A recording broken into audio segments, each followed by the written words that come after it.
Ashamaa harka fuunee lammiiwwan koo xiqqaa guddaan waatii maatiin kan biyya keessaa kan biyya hambaa akkam jirtan. Har'a immoo meeqa dirree gootaa tokko naqee. Goonni kunis yeroo ammaa lubbuun hin jiran garuu akaakayyuun isaanii hin jiru.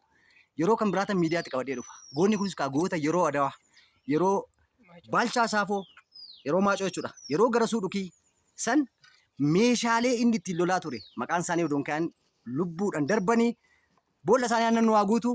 Kinoo goraadeen isaanii yeroo sanii kana fakkaata. Kan diinarraa eeggatan jechuudha dhugaa rabbii dubbachuudhaaf. Kanaaf maqaalee namoota akkasii gootaa kana qorannee yeroo kan biraa isiniif hinna. Rasaasni yeroo sanis kana fakkaata. Egaa dirreen boombiin xalayaan irraa eeggatan fiuziin qabu malee kinoo kana fakkaata. Egaa biyyi teenya gootawwan akkasii kana dhabdee egaa ammaaf akaakayyuun isaanii as bahee dubbachuuf hin barbaanne yeroo kan biraa miidiyaa guddaa irratti as baasnee dhiyeessina. Waada isinii galaa. Egaa kinoo zinnaar isaanii illee kana fakkaata. Egaa yeroo kan biraa qabadheen dhufaa dirree goota jirra. Dirree eenyu jette? Gammachuu eeyyii. Egaa booda isaanii aannan waa guutu akaakayyuun isaatiis kinoo nu bira jiru.